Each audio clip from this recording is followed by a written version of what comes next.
In March of 2025, a signal left a spacecraft more than 12 billion miles from Earth and began its long crawl home. It took over 18 hours to arrive, and when it finally did, the engineers reading it at NASA's Jet Propulsion Laboratory found exactly what they had feared they would eventually find. Not gibberish, not silence, just numbers, cold and precise, showing that one of the last functioning instruments on humanity's second most distant spacecraft had to be switched off permanently to keep the rest of the machine alive. There was no siren, no red flashing light, just a quiet stream of telemetry confirming what the data itself had been quietly building toward for years. And if you actually sit with what that transmission and the ones that followed it are telling us, you start to realize this genuinely is a warning, just not the kind you might expect from a headline. It is not a warning from an alien intelligence or a coded message or a mysterious signal from beyond. It is something more real, and in its own way, more unsettling. It is a 48-year-old spacecraft, built before most of the people now responsible for it were even born, telling us in the only language it has left exactly how fragile the wall protecting our entire solar system actually is, and exactly how little time we have left to keep listening to it. This is the real story of what Voyager 2 has actually been transmitting, what it revealed about the true edge of our solar system that no scientist expected, and why the clock on hearing anything more from it at all is now down to a matter of years. I'm your host, and this is your channel. If this is the kind of story you come here for, subscribe now, because we're just getting started. To understand why a routine instrument shutdown counts as a warning at all, you need to understand what Voyager 2 actually is, and just how remarkable it is that it's still transmitting anything back to us in the first place. It launched on August 20th, 1977, technically before its twin, Voyager 1, even though it carries the number 2, sent out on a trajectory designed to take advantage of a rare planetary alignment that happens roughly once every 176 years, letting it visit Jupiter, Saturn, Uranus, and Neptune, using each planet's gravity to sling itself onward to the next. It remains, to this day, the only spacecraft in human history to have ever visited both ice giants. Its original mission was expected to last about 4 years. Instead, it kept going. And on November 5th, 2018, more than 41 years after launch, Voyager 2 crossed the heliopause, the invisible boundary where the sun's constant outward stream of charged particles, the solar wind, finally loses its battle against the pressure of true interstellar space pressing in from outside, and became only the second human-made object in history to leave our solar system entirely. Its twin, Voyager 1, had made the same crossing 6 years earlier, but Voyager 1's plasma instrument had been damaged decades before, back during its Saturn flyby, so scientists had to piece together indirect evidence to confirm that crossing after the fact. Voyager 2's equivalent instrument was still working perfectly, which meant that when it crossed, for the first time in human history, we got a clean, direct, real-time, instrument-confirmed transmission of the exact moment a spacecraft left everything human civilization has ever called home. And what that transmission told scientists did not confirm the tidy picture they expected. It broke it. Ed Stone, the mission's project scientist at Caltech since 1972, described the finding at a meeting of the American Geophysical Union not long after the crossing, laying out 3 separate, independent instruments that all lit up in agreement at the exact same moment. The cosmic ray subsystem detected a sudden jump in high-energy particles arriving from outside the solar system, the kind of galactic radiation the sun's magnetic bubble normally deflects. The low-energy charged particle instrument recorded a sudden drop in particles native to our own solar system, and the plasma science instrument, the one that had failed on Voyager 1 decades earlier, registered exactly what theory predicted: solar wind detection collapsing to nothing in 3 separate directions simultaneously. 3 independent confirmations, all agreeing, all arriving in the same narrow window of transmitted data. For the first time, we had unambiguous proof of the moment a human-made object crossed the true edge of our solar system. But here is where the story stops being a simple confirmation and starts becoming an actual warning, because when scientists compared what Voyager 2 found at that boundary to what Voyager 1 stayed sat on 6 years earlier, the 2 datasets did not agree with each other in the ways anyone expected. And every disagreement between them turned out to matter. The first disagreement was about location. Voyager 1 crossed the heliopause at a distance of about 121 astronomical units from the Sun. Voyager 2 crossed at almost the exact same distance, about 119 astronomical units, despite approaching from a completely different direction. That might sound like reassuring consistency, except the timing made it deeply strange. Voyager 1 crossed during a period of minimum solar activity. Voyager 2 crossed 6 years later under very different solar conditions. Existing models predicted that the heliosphere should expand and contract with the rhythm of the sun's activity cycle, like a lung breathing in and out, meaning 2 crossings under such different solar conditions should have happened at noticeably different distances. They didn't. Stimatios Krimigas at Johns Hopkins University, one of the principal investigators on the mission, said at the time that this coincidence sat outside what current models of the heliosphere were prepared to explain. The second disagreement was about temperature, and this is where the data starts to feel less like an academic curiosity and more like something worth paying attention to. Just outside the heliopause in true interstellar space, existing models predicted a relatively calm environment, somewhere between 10 and 30,000 degrees Celsius, based on what Voyager 1 had measured back in 2012. When Voyager 2 crossed 6 years later, its instruments measured temperatures closer to 30 to 50,000 degrees Celsius immediately outside the boundary, hotter and more energetic than the earlier crossing had suggested. This isn't heat in the way you'd picture flame or combustion. It's a matter of charged particles moving at extreme velocities in a region so close to true vacuum that temperature behaves very differently there than it does in the air around you. But the discrepancy between the two measurements told scientists something important. This boundary, the one thing standing between our entire solar system and the raw radiation environment of interstellar space, is not fixed. It shifts. It varies. And a single measurement from a single location in a single moment in time cannot tell you what the whole boundary looks like or how it might be changing. The third disagreement was, in some ways, the most quietly significant of all. Both Voyager 1 and Voyager 2 found that the magnetic field just outside the heliopause runs roughly parallel to the magnetic field just inside it. For decades, scientists had assumed the sun's magnetic field, carried outward by the solar wind, and the separate magnetic field of the wider galaxy were two distinct systems meeting at a sharp boundary with very different orientations on either side. Instead, both spacecraft found the two fields aligned, connected, interacting in a way no model had confidently predicted before the spacecraft actually measured it directly. Whatever protects our solar system from the harsher radiation environment of the galaxy beyond, it is not a clean, sealed-off system. It is entangled with what's happening outside it. And then came the finding that gave researchers real pause about how well protected we actually are. One of Voyager 2's particle instruments detected something researchers described using a simple, almost domestic metaphor. If the heliosphere is like a ship sailing through interstellar space, the hull of that ship is somewhat leaky. A steady trickle of particles originating from inside our own solar system was found slipping through the heliopause boundary and out into true interstellar space, detected more than 100 million, miles beyond the crossing point itself.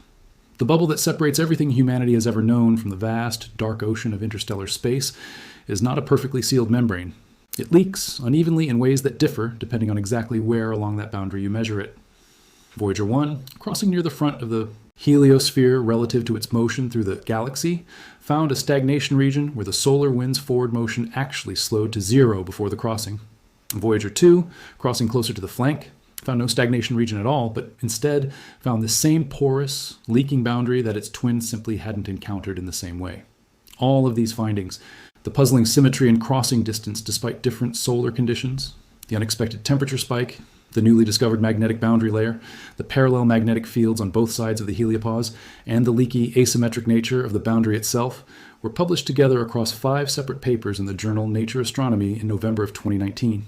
Taken together, this is the actual warning buried in Voyager 2's transmissions, delivered not as a message with words, but as raw data that forced an entire generation of heliophysicists to rebuild their mental model of the one structure that keeps the most dangerous radiation in our galaxy from reaching every planet, every moon, and every living thing in our solar system. Not a symmetrical, predictable, sealed bubble. A shifting, breathing, porous boundary whose exact behavior we are only now, for the first time in human history, beginning to actually measure instead of guess at. There is one more piece of this, discovered before either spacecraft even reached the heliopause, that deserves to sit right alongside those 5 2019 papers, because it's arguably the most physically dramatic finding either spacecraft has sent back. In October 2020, astronomers analyzing data from both Voyager 1 and Voyager 2 reported a significant unexpected increase in the density of the plasma surrounding both spacecraft, a finding that implied this density increase is a large-scale feature of the very local interstellar medium, at least in the direction our solar system happens to be heading through the galaxy right now. In plain terms, the region of space our sun and everything orbiting it is currently plowing through is not uniform. It has structure, texture, thickness that changes as we move through it. The beginning of a real physical map of the neighborhood we are traveling through, built entirely from raw, transmitted numbers that took literally years of careful analysis to interpret. Now, here is where this stops being a story about 2018 and 2019 and becomes a story about right now, because the same spacecraft that sent back all of that data is fighting for its own survival, and the timeline is far shorter than most people realize. Voyager 2 doesn't run on solar panels. Out where it is, more than 13 billion miles from the sun, sunlight is far too weak to power anything. Instead, it runs on 3 radioisotope thermoelectric generators, containers of decaying plutonium-238 that convert heat into electricity as the radioactive material breaks down. At launch, those generators produced about 470 watts. Today, after nearly 49 years of continuous decay, the output has fallen by roughly 4 watts every single year, a slow, unstoppable countdown written into the physics of radioactive decay itself. There is no way to refuel it. There is no way to send a repair crew. Every watt that disappears is gone permanently. For years, the mission team managed this decline carefully, shutting down instruments one at a time in a specific order, designed to preserve as much scientific value as possible for as long as possible. In October 2024, NASA announced that Voyager 2's plasma science instrument, the very instrument that had delivered that clean, unambiguous confirmation of the 2018 heliopause crossing, had been turned off, preserving power for its remaining instruments. Then, in March of 2025, came the transmission this story opened with the Low-Energy Charged Particles Experiment, an instrument that had been operating almost continuously since 1977, measuring ions, electrons, and cosmic rays from both our solar system and the wider galaxy, was shut down as well. As of early 2026, Voyager 2 has 3 functioning science instruments left out of the original 10 it launched with, and it currently sits roughly 13 billion miles from Earth, still transmitting, still traveling at around 35,000 miles an hour into a region of space that remains almost entirely unexplored by any other instrument humanity has ever built. And Voyager 2 has now been handed a new, high-stakes role in the fight to keep both spacecraft alive at all. Because it has slightly more spare power than its twin and is somewhat closer to Earth, engineers at NASA's Jet Propulsion Laboratory chose it as the test subject for an experimental, genuinely risky power-saving procedure they've nicknamed the Big Bang, a coordinated restructuring of how electricity flows through the spacecraft's aging systems, swapping a group of power-hungry devices for lower power alternatives all at once in a single moment, with no room for delay or partial failure, because the spacecraft's thermal control depends on continuous, uninterrupted heat input to keep its fuel lines from freezing solid. Those tests were carried out on Voyager 2 in May and June of 2026, specifically because a failure there would be less catastrophic than the same failure on Voyager 1. If the tests succeeded, the same procedure would be attempted on Voyager 1 no earlier than July 2026, this month, right now, as you're hearing this, potentially even reviving the very instrument that was shut down on Voyager 1 back in April. Engineers currently project that both Voyager spacecraft will lose enough power to operate their remaining instruments sometime in the early 2030s. After that point, barring some engineering breakthrough nobody has thought of yet, both Voyagers will go permanently silent, still moving, still carrying humanity's message in the form of their golden records, but no longer able to tell us anything new about the strange, leaky, unexpectedly connected boundary they spent the last decade helping us finally begin to understand. Right now, in 2026, we still have a small window left. 2 spacecraft, built before most of the engineers currently managing them were born, still sitting on opposite flanks of our solar system's edge, still occasionally sending back data from a region of space that took our species until 2012 and 2018, respectively, to even confirm we had reached. This is the warning, if you want to call it that. Not a message decoded from static, not a countdown embedded in a signal. Just the plain, verifiable fact that the only 2 instruments humanity has ever built capable of directly measuring the true edge of our solar system are dying, watt by watt, year by year, and that everything they've told us so far, the shifting boundary, the unexpected heat, the leaking hull, the entangled magnetic fields, is the only real-time information we have about how exposed our entire solar system actually is to the wider galaxy beyond it. Once these 2 spacecraft go quiet, the next mission capable of reaching that same boundary, if one is ever funded and launched at all, would take at least 2.5 decades just to arrive. So here is what Voyager 2 has actually been telling us, transmission by transmission, for nearly a decade now. That the edge of our solar system is not the clean, symmetrical, predictable wall we assumed it was, that it shifts with conditions we don't fully understand yet, that it runs hotter in places than any model predicted, that its magnetic structure is entangled with the galaxy beyond it in ways nobody expected before the spacecraft measured it directly, and that it leaks, letting material from our own solar system slip out into interstellar space in a slow, steady trickle that nobody knew was happening until an aging spacecraft, running on a fraction of the power it takes to light a room, happened to fly directly through it and tell us. That is not the plot of a science fiction film. That is the actual, documented, peer-reviewed content of what humanity's second most distant spacecraft has sent home. And for a few more years at least, if the Big Bang procedure buys it enough time, it's still out there, still listening, still willing to tell us more if the power holds out long enough to keep asking. If this kind of story is what you come here for, hit subscribe and turn on notifications, because there's a lot more of the real universe left to explore. Drop a comment telling me which part of Voyager 2's data surprised you the most, and share this with someone who still thinks the edge of the solar system is a simple, settled line on a map.